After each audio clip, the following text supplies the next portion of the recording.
லட்சம் படிக்கல. இன்னைக்கு என்ன யோகம் யாருக்காவது தெரியுமா? யாருமே பேசுறேன். அப்புறம் நானே பேசிக்கிட்டு இருக்கிறதுக்காக வந்த இவ்வளவு தூரம் இதுக்கா பிளைட் ஏறி ஒடியாதான் நான் இங்க நானே பேசிக்கிட்டு இருக்கேன். வாங்கம்மா வாங்க, முன்னாடி வாங்க, முன்னால வந்து சொல்லுங்க. எல்லாருக்கும் நீங்க யார் சொல்றீங்கன்னு தெரியணும்ல. அம்மா சித்தம், சித்த யோகம், அவங்க அமிர்த யோகம் இல்லையா? அப்ப நான் எந்த யோகத்தை கேட்கிறேனே உங்களுக்கு தெரியல. ஆமா, அமிர்த யோகமா சித்த யோகமானு தெரியாம எங்களுடைய யோகம். வாங்க பாக்கிட்ட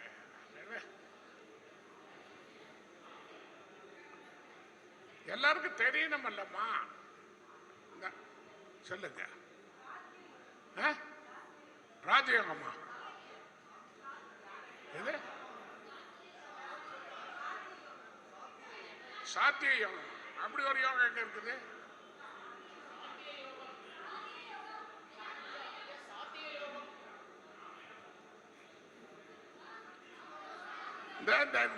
இந்த யோகத்தை எதுல பார்த்து சொல்றீங்க நீங்க?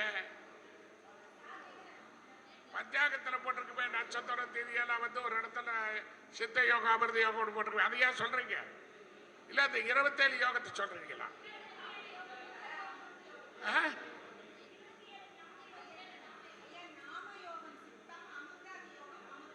நான் எந்த யோகத்தை கேட்டேன்மா அதை சொல்லுங்க.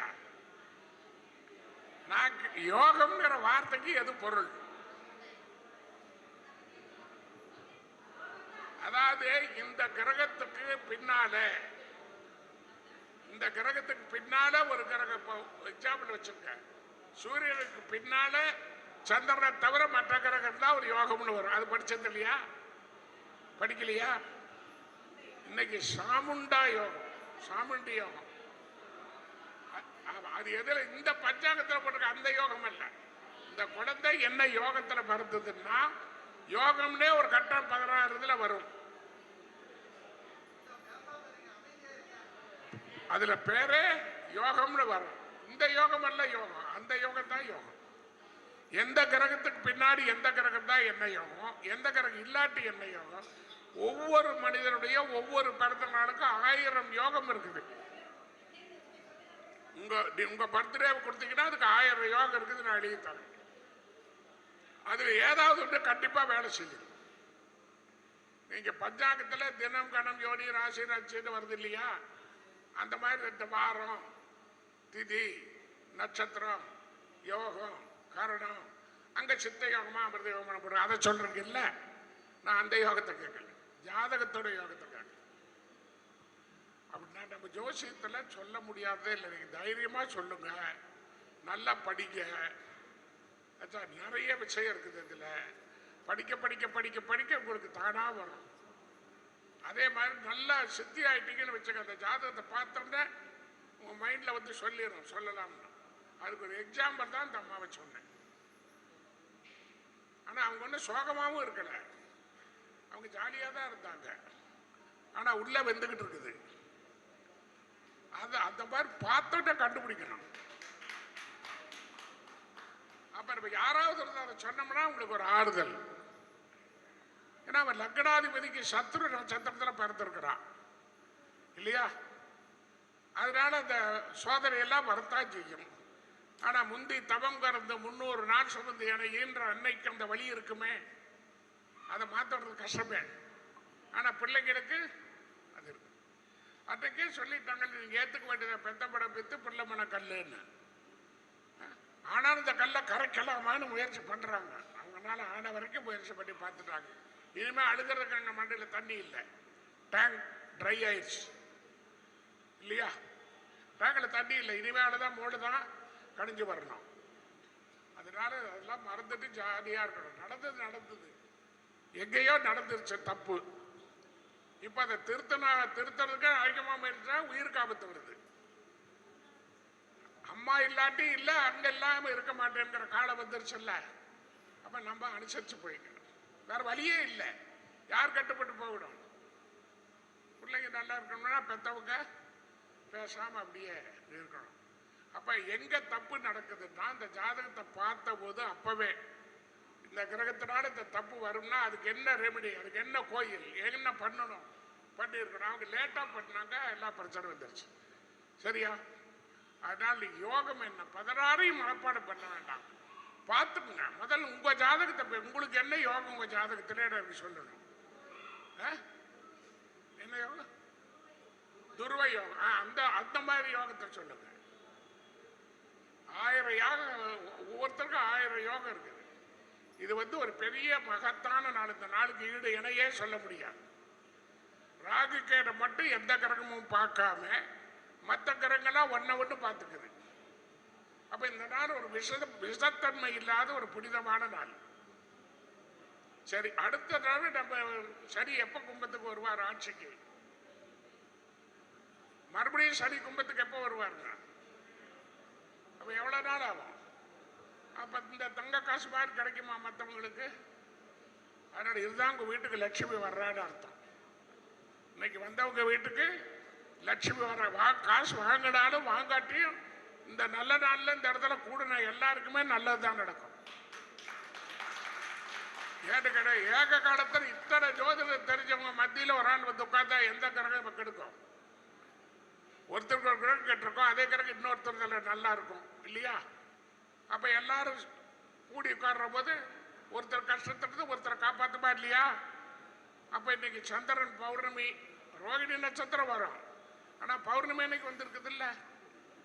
அப்ப நம்ம வாழ்க்கை எல்லாமே முழு நிலவு தான், தேய்வரம் கிடையாது இல்லையா? அதனால இன்னைக்கு எல்லாமே உங்களுக்கு மகத்தான சாட்சி. அதனால நீங்க எந்த கவலையும் பட வேண்டியதில்லை. படிக்க, பேசுங்க. கடியர் போடுற நீங்க எனக்கு ஒரே ஒரு குரல்ல சொல்றேன், எல்லாரும் கடியர் போடுற மாநாட்டுக்கு நீங்கெல்லாம் தொடர்ந்து வருவீங்களா? நான் அவருக்கு சொல்றேன், நீங்க பேசாம ஆபீஸ்ல உட்காந்துக்குங்க, உங்களுக்கு தேவையான வருமானம் நான் அனுப்புறேன், ஒன்றும் பண்ணாதீங்கன்னா கேட்பாரா? ஏன் எல்லாருக்கும் சொல்லணும், என்னென்னமோ நடத்துறான், நமக்கு பயமா இருக்குது. ஏன் சொல்லுங்க? நம்மளால முடியாது. நான் எல்லாம் செஞ்சு பார்த்து புரிஞ்சுட்டேன். யாரும் ஒன்னா வரல, அவரால் தான் இவ்வளவு பேரை ஒன்னா கூட்ட முடியுது. நான் எவ்வளவு கூட்டி நம்ம ஜோசியர்கள் எல்லாரும் ஒன்று சேர்த்த முடியல. ஒருத்தருக்கு ஒருத்தர் நான் பெரியவன் நீ பெரியவன் போறாங்களே, எல்லாருக்கும் ஒரே இதுதான். யார் சொன்னாலும் ஒரே படிதான் சொல்லுவாங்க, கொஞ்சம் விரிவா சொல்லுவாங்க, அவ்வளவுதான். அதனால நீங்க எதுக்கு யோசிக்காம எல்லாரும் படிக்கணும், பேசணும். முதல்ல ஒரு ஜாதகத்தை எடுத்துக்கிட்டு தனிமையில் ஒரு 1/2 மணி நேரமா சிந்தனை பண்ணுங்க. அதை ஒரே நேரத்தில் கேட்கறாங்க, ஒரே நேரத்தில் பிறந்த குழந்தைகளுக்கு பலன்கள் மாறுபடுதிய, ஒரே நேரத்தில் லட்சம் கொடுத்தா ஒரே ஆஸ்பத்திரியில் பிறகுது. ஆனா ஏன் பலன் மாறுபடும்? அது அந்தந்த தாய்க்கு பிறக்கிற பிள்ளைக்கு அந்தந்த பலன் நடக்கும், அது தாய் செய்த புண்ணியம். அதனால எல்லாருக்கும் ஒரே பலன் நடக்காது. ஒரே மாதிரி கிடக்கிறது தான் ஒரே பலன் நடக்குமா? அதனால எல்லாரையும் நான் ரொம்ப எல்லாருக்கையும் வேண்டி கேட்டுக்கிறேன். நம்ம ஜோதிடம் நம்மளை அழிக்க முடியாத ஒரு உயர்ந்த கலை. இது அது தொழில் எல்லாம் கலை. அதுக்கு மதிப்பு கொடுத்து எல்லாரும் நல்லபடியா கற்றுக்கணும். அச்சா, நிறைவு செய்யலாமா? எல்லாருக்கும் திருப்தியா? யாராவது விட்டுட்டோமா? எல்லாருக்கும் திருப்தியா? ஏதாவது சந்தேகம் இருக்கா? ஒன்றும் சந்தேகம் இல்லையாம்மா? இனிமே கேட்டா யோகம் எதுன்னு சொல்லணும். அதே மாதிரி ஜாதகத்தை எடுத்த உடனே முதல்ல நீங்க ஒரு செகண்ட் இந்த ஜனனி ஜென்ம சௌக்கியானம் சொல்லணும். சொல்லிட்டு எந்தெந்த வீட்டை சொல்றாரோ அந்த வீட்டு நம்பர்லாம் குறிச்சுக்கணும். அந்தந்த வீடுகள்ல என்னென்ன கிரகம் இருக்குது புரியுதாம்மா? எல்லாருக்கும் என்ன சொல்றேன்? எல்லாருக்கும் புரியுதா? புரியுதா இல்லைங்களா? ஜனனி ஜென்ம சௌக்கியானம்னா 1, வர்த்தனின்னா 7, குலம்னா 2, பதவின்னா 10, பூர்வபுண்ணியம்னா 5. இவ்வளவுதான். அந்த வீடுகளை பார்த்தீங்கன்னா உங்களுக்கு விட கிடைச்சிடும். வாழ்த்துக்கள், வாழ்த்துக்கள். இந்த நாள் பூரா இன்னைக்கு தோழமை உணர்வோடு குருவுக்கு மதிப்பு கொடுத்து, குருவினுடைய மாணவர்களும் சரி, நண்பர்களும் சரி, உறவினர்களும் சரி, இங்க இவ்வளவு நேரமும் காத்திருந்தது காரணம் நேரமே சாப்பிட முடியாது இல்லையா? ஆனால் சாப்பாடு வேஸ்ட் ஆகிடக்கூடாது, அதுக்காக சாப்பிட்ற நேரம் வரைக்கும் ஓட்டிட்டோம். அதனால் அடுத்து நிறைவு சொற்பொழிவை கடிகார வரலி செய்யுமாறு படிபட்டுடன் இருக்கிறேன். நீங்க எல்லாரும் ஒன்று சேர்ந்து இருந்து சாப்பிட்டுட்டு எங்கேயும் போக முடியாமல் இங்கேயே தங்கிக்க எல்லா ஏற்பாடும் பண்ணியிருக்காரு. அதனால் நீங்க எல்லாருமே இருந்து நிறைவுரை கேளுங்க. நிறைவுரை கேட்டுட்டு எல்லாம் ஒன்றா சாப்பிட்டுட்டு அதுக்கப்புறம் நாளைக்கு சாயந்தரம் வரைக்கும் இருக்கணும். நாளைக்கு ஏன் நிறைவுரை இருக்கணும்? நாளைக்கு விசேஷமான நாள். நாளைக்கு அது அப்ப நாளைக்கு பேசும்போது தெரிஞ்சுக்கலாம். அந்த அம்மா போயிட்டாங்களா? இந்த மாரக சொல்றமா நாளைக்கு தான் வருவாங்களா? ஒரு அம்மா மாரகம் எல்லாம் சொல்றதுக்கு நாளைக்கு வரேன்னாங்களா? பாட்டு பாடுற அம்மாவுக்கு தனியா தான் ஒரு மாநாடு போடணும். அதனால நாளைக்கு எத்தனை மணிக்கு கடிகர் சொல்லுவாரு. அந்த நேரம் பஞ்சுவாலிட்டி கீப் அப் பண்ணணும். முதல்ல நமக்கு பஞ்சுவாலிட்டி வேணும், அப்புறம் லிசனிங் வேணும், அப்புறம் அப்சர்வேஷன் வேணும், அப்புறம் அதை என்ன பண்ணணும் உள்ள உள்வாங்கி இல்லைங்களா? கடல் கூட உள்வாங்குது, நாம உள்வாங்க மாட்டோமா என்ன? ஒரு தடவை போல 2 தடவை கேட்டா வந்துருது. அச்சா, அதனால ஜோதிடத்தில் உங்களுக்கு சந்தேகமே வரக்கூடாது. எந்த சந்தேகம் வந்தாலும் நீங்க கடிகர்கிட்ட கேளுங்க. நான் கண்டிப்பா நம்ம மாநாட்டுக்கு மட்டும்தான் வருவேன். வேற எந்த மாநாட்டிலையும் என்ன பார்க்க முடியாது, போகவும் மாட்டேன். எல்லாருக்கும் என்னுடைய மனமார்ந்த ஆசீர்வாதம். வான்மிகு வளாது பெய்க மடிவளம் சுரக்க மன்னன் கோன்முறை அரசு செய்க குறைவிலாது உயிர்கள் வாழ்க நான்மறை அறங்கள் ஓங்க நற்றவம் வேள்வி மல்க மேன்மைகள் சைவ நீதி விளங்குக உலகமெல்லாம். நம பார்வதிபதியே தென்னாடுடைய செவனே போற்றி.